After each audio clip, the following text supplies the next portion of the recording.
Mesdames et messieurs, bonsoir. Bienvenue dans le JT Soir sur Canal 3 à Bénin. À la une de l'actualité ce vendredi, l'aéroport international Cardinal Bernardin Ganti de Kadiaoun change de nom et devient aéroport Bernardin Ganti de Cotonou. Ainsi en a décidé le gouvernement en conseil des ministres du mercredi dernier. On en parle dans un instant avec le fait de Léandre Humbedji. Il est le porte-parole du gouvernement. On parlera également de cette bonne nouvelle pour les cotonculteurs africains et particulièrement pour ceux du Bénin. Le gouvernement, à travers la Société nationale de mécanisation agricole, vient de mettre en service une nouvelle récolteuse de coton. La démonstration des performances de la machine a été faite mercredi dernier. Images et reportages à suivre. À suivre également les précisions sur la première édition du festival Cotonou Comédie. Cotonou qui accueille cette rencontre importante depuis le 1er décembre dernier. Masterclass, table ronde et le show sont les temps forts du festival qui prend fin demain. Samedi, vous suivrez les impressions de quelques artistes nationaux et internationaux. Voilà pour le sommet. Merci d'être au rendez-vous de l'information sur Canal 3 à Bénin. Vous le savez sans doute déjà, l'aéroport international Cardinal Bernardin Ganti de Kadiaoun change de nom et devient aéroport Bernardin Ganti de Cotonou. Changement acté à la faveur du Conseil des ministres du mercredi dernier. Alors pourquoi ce changement et fondamentalement quelle est son utilité? C'est le porte-parole du gouvernement qui nous répond. Voici les explications apportées par le fait de Léandre Humbedji à la rédaction de Canal 3 Bénin. Cardinal, c'est un titre. Kadiaoun, c'est un quartier. Vous dites, anciennement, aéroport international Bernardin Cardinal Ganti de Kadiaoun. Bon, combien de personnes dans le monde connaissent Kadiaoun par rapport à Cotonou? Le cardinal, c'est à tout jamais notre cardinal. À tout jamais. Et personne n'enlèverait au Bénin d'avoir eu un cardinal. Mais lorsque vous allez dans tel pays, vous voyez aéroport Léopold Sédar Senghor. On ne dit pas président Léopold Sédar Senghor ou bien le professeur Léopold Sédar Senghor. Vous voyagez beaucoup. Si vous allez à Charles de Gaulle, on ne dit pas général Charles de Gaulle. Et pourtant, et puis vous avez plein d'exemples comme ça dans le monde. Et les règles de la toponymie l'expliquent que les titres, les fonctions sont surannée dans la dénomination d'une infrastructure. Si on donne le nom d'une personnalité à une infrastructure, c'est davantage pour mettre en avant cette personnalité plutôt que son titre. Et c'est objectif, c'est vraiment d'ordre objectif d'après les règles de la toponymie. Donc vous regardez ça. Maintenant, vous qui voyagez, ça je dis accessoirement, vous qui voyagez beaucoup, lorsque vous êtes proche de l'atterrissage et que l'équipage annonce, vous voyez parfois combien ils ont du mal à dire tout ça. Vous pouvez l'observer. Bon, aujourd'hui, on a mis en place cette commission. On aurait pu attendre que la commission fasse son travail et fasse des propositions sur différents noms de différentes infrastructures. Et puis, si ça avait été dans un ensemble, vous auriez remarqué. Mais c'est parce qu'il y a eu tellement de signalements, de difficultés par rapport à l'appellation du nom. On s'est dit, comme on a un travail en plus scientifique à faire, et que cela n'est pas non moins scientifique, on pouvait profiter en même temps pour le faire. Ça vaut pour d'autres types d'infrastructures. Hein. Et demain, on aura le stade Mathieu Kérékou, simplement, plutôt que Général Mathieu Kérékou. Donc, soyez rassurés. Pour ceux qui pensent qu'on a voulu enlever le titre de cardinal, on n'a pas le pouvoir d'enlever ce titre-là à notre cardinal. Au contraire, nous allons continuer à le promouvoir en espérant que dans les années à venir, nous aurons d'autres éminents hommes d'église qui arriveraient à ce niveau de distinction. Donc, vraiment, pour finir là-dessus, c'est un travail objectif et c'est un travail scientifique qui nous a conduit à cela. Et ce qui va arriver par la suite avec les conclusions de la commission mise en place vous édifiera davantage. Et le monde est ouvert aujourd'hui. Moi, je voudrais vous inviter tous à aller sur les moteurs de recherche et renseignez-vous sur Les règles de la toponymie, vous allez voir, ce n'est pas nous qui avons inventé. Tout est là. Et vous avez du reste des exemples dans le monde qui vous montrent que, en l'espèce, point n'est besoin de renseigner le titre ou la qualité de la personnalité. Et dans le cas d'espèce encore, le quartier où l'aéroport est dès lors que la ville est connue et peut être renseignée utilement. Voilà pour ces explications de Wilfried Léandre Hongbeji, porte-parole du gouvernement. Retour maintenant sur cette actualité. Direction Assemblée nationale. Après plusieurs jours de travaux en commission, les députés ont adopté ce jeudi à l'unanimité le projet de budget de l'État exercice 2026. Ce budget qui s'équilibre en ressources et en dépenses à 3 783 milliards de francs CFA est en hausse de 6,6% par rapport au budget de 2025. Les précisions sont avec Emma Rodono. Estimé à 3 783 milliards de francs CFA, le budget général de l'État exercice 2026 a été adopté à l'unanimité des députés présents et représentés. Aucun grand débat n'a précédé ce vote, marqué par l'absence des députés de l'opposition. Les rares interventions enregistrées ont salué la qualité du document soumis par le gouvernement, représenté à l'hémicycle par une délégation conduite par le ministre des Finances, Romuald Wadahi. Nous votons ce budget pour 1. Continuer la transformation économique. L'industrialisation, la transformation agricole, l'innovation doivent s'intensifier. 2. Approfondir la politique sociale. L'employabilité durable des jeunes, les besoins des ménages, la demande d'équité impose de poursuivre l'effort. 3. Moderniser encore la justice, poursuivre la digitalisation, célérité des procédures, renforcement de la confiance citoyenne. 4. Consolider la sécurité et la cohésion nationale. Le Bénin doit rester un havre de paix et de stabilité. Ce que le budget nous rassure quand nous avons examiné ces différentes lignes sur la continuité en 2026 des travaux qui sont entrepris dans notre pays. Et même, nous avons trouvé qu'il y a du mieux encore. Je ne veux pas dire et entrer dans un débat purement politique, mais je veux dire qu'avec ce budget, je peux dire à tous de rester tranquilles. Ce pays va voir évoluer encore, va se moderniser davantage. Et nous attendrons de ceux qui vont nous gérer déjà en 2026 meilleur que ce que nous avons vécu. Donc le meilleur reste à venir. Au terme des travaux, une image a plutôt retenu l'attention. Un long cortège de députés s'est dirigé vers le ministre Romuald Wadahi pour le saluer personnellement. Poignée de main appuyée, accolades chaleureuses, parfois même quelques bises. Une démonstration de proximité et d'estime qui s'apparente à un véritable plébiscite de Romuald Wadahi comme futur chef politique de la mouvance présidentielle après les élections.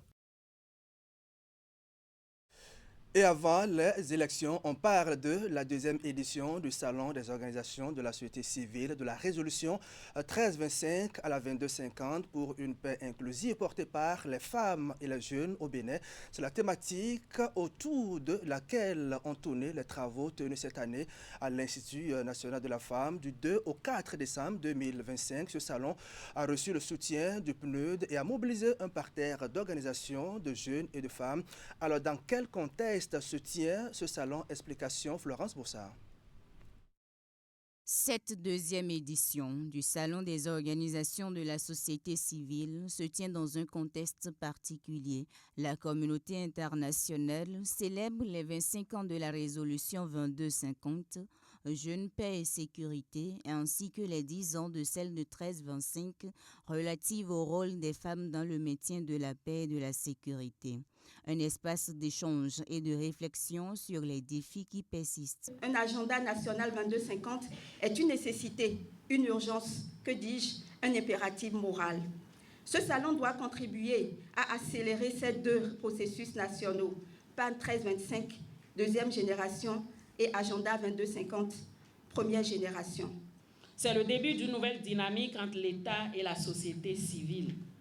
En célébrant le quart de siècle de la résolution 1325 et la décennie de la résolution 2250, nous écrivons une page nouvelle de notre histoire.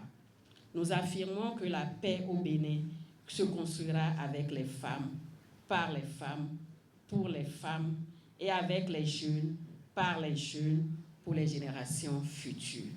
Accueillie cette année par l'Institut national de la femme, cette deuxième édition du Salon des OSC a bénéficié de l'appui de plusieurs partenaires, dont le Programme des Nations Unies pour le développement.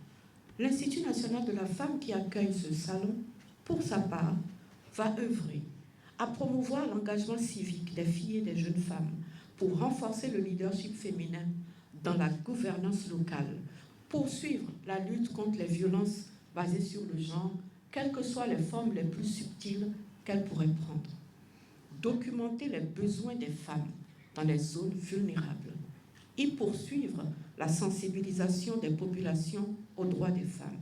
L'opinion reste profondément engagée à accompagner le gouvernement du Bénin dans la mise en œuvre de ses engagements nationaux et internationaux en matière de paix et de sécurité inclusive. Pendant 3 jours, les diverses organisations de jeunes et de femmes ont échangé et fait des propositions sur plusieurs thématiques relatives à la mise en œuvre des 2 résolutions. Pendant ce temps, le Haut Commissariat à la prévention de la corruption reste résolument engagé à réduire significativement ce mal et vous allez le voir après les écoliers, élèves, élus locaux et communaux.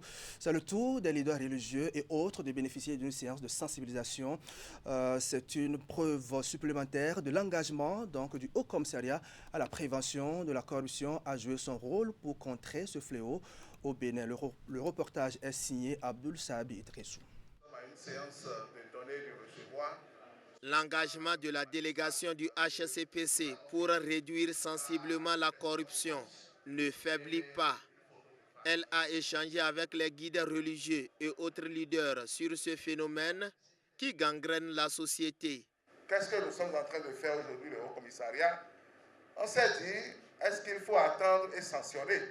Il faudrait procéder à des sensibilisations parce que peut-être que la communauté ne maîtrise toujours pas les risques encourus dans le cadre de ces pratiques peu orthodoxes, d'où la sensibilisation que nous avons organisée. Pour atteindre ces objectifs, le HCPC mise sur 2 stratégies. Au Haut Commissariat à la prévention de la corruption, nous avons développé 2 stratégies de prévention.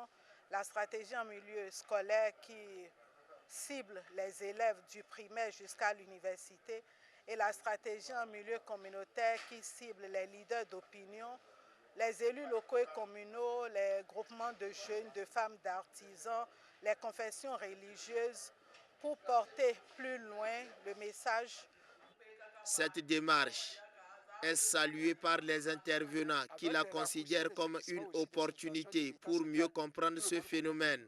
Je voudrais remercier l'équipe qui a fait le déplacement. C'est un honneur pour Djougou. C'est vraiment un honneur pour Djougou parce que vous êtes venus nous réveiller, vous êtes venus nous secouer. Et je voudrais vous assurer, vous rassurer s'il le faut. La population de Djougou a mûri et a évolué. On a entendu les thèmes développés. On vous en félicite. Je tiens d'abord à rendre hommage au chef de l'État, Patrice Talon. Le Bénin était assis entre-temps sur la corruption. Aujourd'hui, avec les réformes, on a vraiment banni à plus de 75% ce mal-là. La détermination du HCPC transparaît dans ses multiples séances au cours desquelles des engagements sont pris par les participants pour contrer ce mal. Toujours dans l'actualité, en début de cette session, je vous donc parlais de cette bonne nouvelle pour les cotonculteurs africains et particulièrement pour ceux du Bénin. De quoi s'agit-il? Vous allez le voir, le gouvernement, à travers la Société nationale de mécanisation agricole, vient de mettre en service une nouvelle récolteuse de coton. La démonstration de cette machine innovante a été faite ce mercredi sur le site d'Okpara de la Sonama, marquant ainsi bien évidemment son lancement officiel sur le continent africain. Reportage. C'est dans un champ de coton destiné à l'expérimentation que la Sonama a procédé à cette démonstration de sa toute nouvelle récolteuse. Sous le regard admiratif des invités, des responsables administratifs et des cotonculteurs, la machine CE 220 a démarré avant de s'engager dans les rangs, donnant le ton d'une récolte mécanisée de nouvelle génération. En moins de 15 minutes, les premiers résultats sont déjà visibles.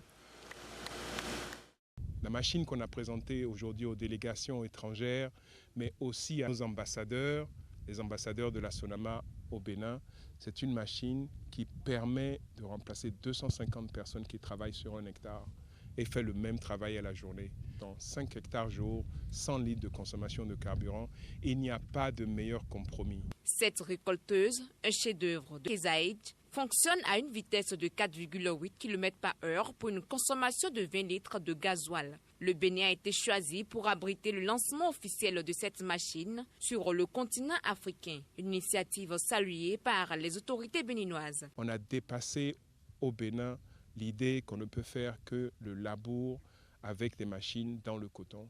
Aujourd'hui, les gens se projettent sur la récolte mécanisée et c'est très bon pour notre pays. Nous sommes en avance et c'est chez nous que la marque Case fait ce lancement. Nous sommes en plus très fiers. Pour les cotonculteurs présents, les performances de la CE 220 révèlent d'un véritable exploit et laissent entrevoir une réduction notable de la pénibilité du travail dans les champs. Par rapport à la machine, vraiment, elle est super parce que dans 15 minutes, ce qu'on a pu récolter comme en tout cas coton, même en 20 personnes à 10 personnes, dans 15 minutes, ne peut pas le récolter. Donc la machine qui est ici par rapport à l'année passée, on voit qu'elle est super, mais quelque chose reste encore à faire. Comparé aux modèles utilisés l'an dernier, la CE 220 de Kezaïd s'impose comme une avancée technologique majeure. Toutefois, certains producteurs expriment le souhait de voir encore quelques améliorations, notamment concernant la qualité du coton récolté. Il convient également de rappeler qu'avant la démonstration, les participants ont été formés sur l'agriculture de conservation des sols, un volet essentiel dans la dynamique de mécanisation de l'agriculture au Bénin. Autre volet de l'actualité dans cette édition, la section communale de Koumé de la communauté nationale du culte vaudou du Bénin est désormais fonctionnelle. Les responsables ont été officiellement installés le week-end dernier dans une ambiance conviviale. Après plusieurs années de conflits, la paix revient enfin au sein de cette communauté. C'est ce que nous dit ici Narcisse Alosser. Son nom, c'est Hunon Amoussou Malenou et c'est lui qui présidera désormais aux destinées de la session communale de Koumé de la communauté nationale du culte vaudou du Bénin. Élu quelques années plus tôt par le collège des dignitaires de la région, il reçoit ici ses attributs de chef.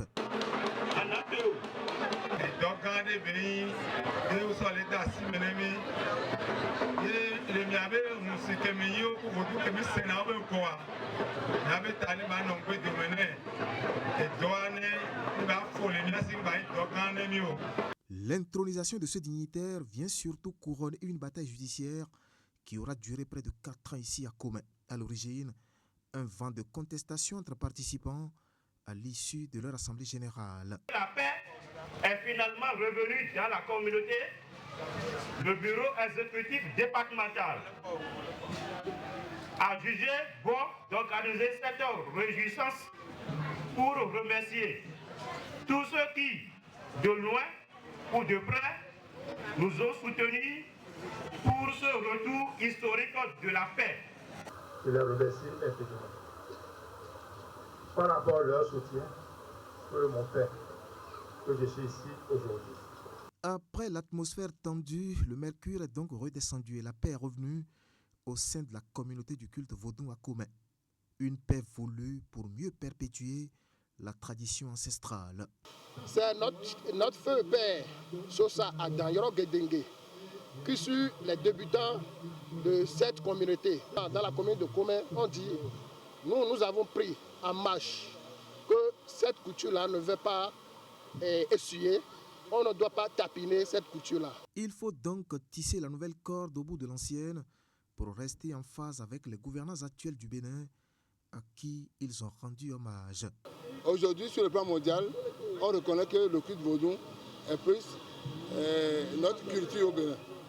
Et c'est la valeur que Patrice Talon nous a donnée. Nous le remercions beaucoup pour d'avoir fait cela. Et selon ces dignitaires, c'est en reconnaissance des efforts de l'État central qu'ils ont fumé le calumet de la paix. Et ils l'ont montré au cours des rituels, observés dans une ambiance très conviviale.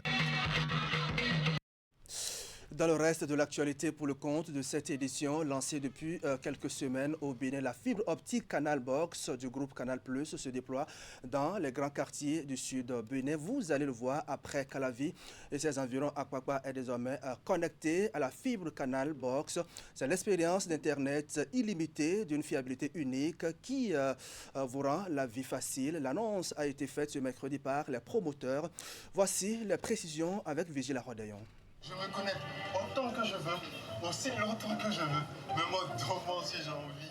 Aller sur Internet de façon classique, jouer à des jeux en ligne et suivre ses programmes télé avec Internet illimité de la fibre optique Canal Box, c'est désormais possible à Akpakpa.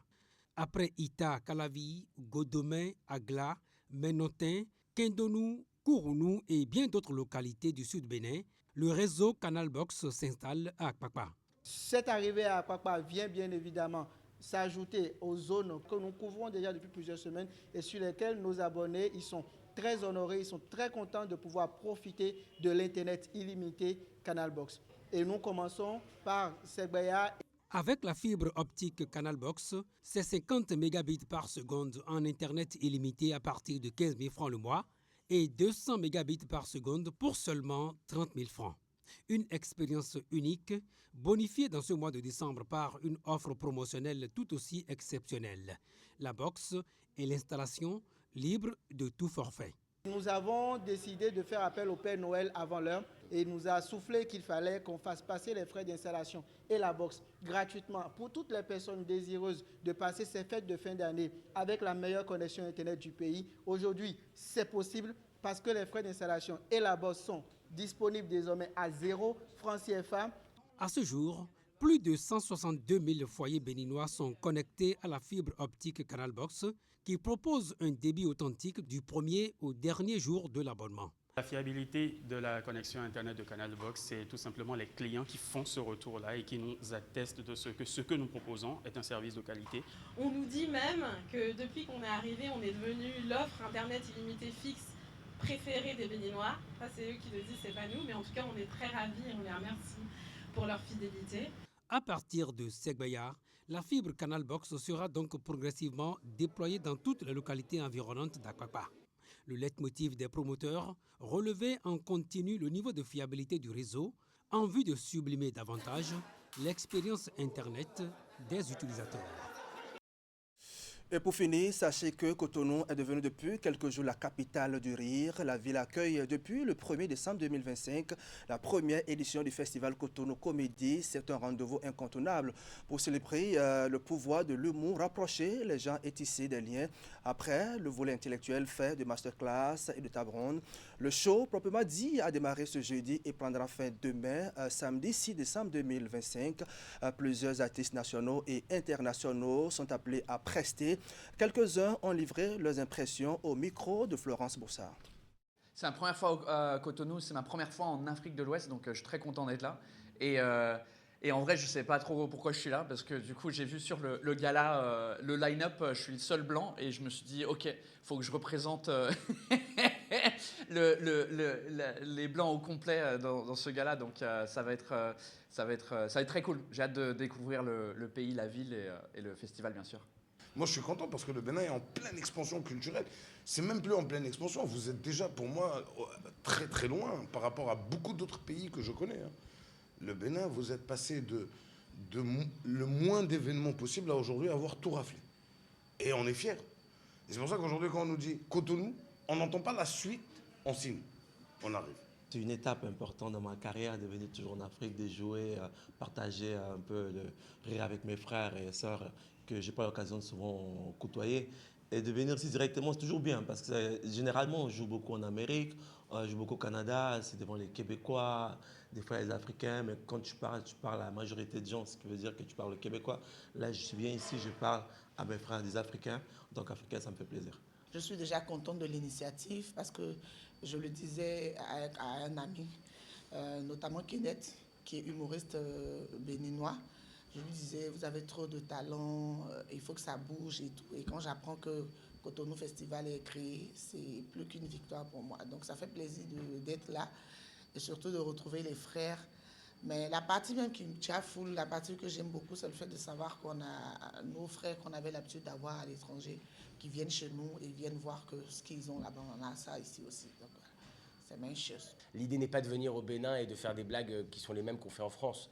Je pense que le public béninois attend ça aussi. Je pense qu'ils attendent qu'on s'adapte à eux, à leur culture, à leurs mots. J'ai appris des mots en fond, c'est pas facile, mais on fait des efforts. Et donc, par exemple, je ne vais pas vous les dire là maintenant parce que je vais mal les prononcer, mais voilà, par exemple, Cho ou Atassa, voilà. Je suis tout excité à l'idée de participer à cette première édition, tout excité à l'idée de voir comment ça se passe, de voir comment les choses fonctionnent pour pouvoir les raconter demain et puis pouvoir me vanter de dire que j'étais aussi là. Voilà. Voilà, mesdames et messieurs, ainsi va le Bénin ce vendredi 5 décembre 2025. Merci à vous qui nous suivez depuis. Vidolé, c'est à Abomey. Merci de votre fidélité au programme de Canal 3 Bénin. On va se retrouver dimanche prochain à partir de 13h sur votre rendez-vous préféré, le grand format. Bonsoir chez vous.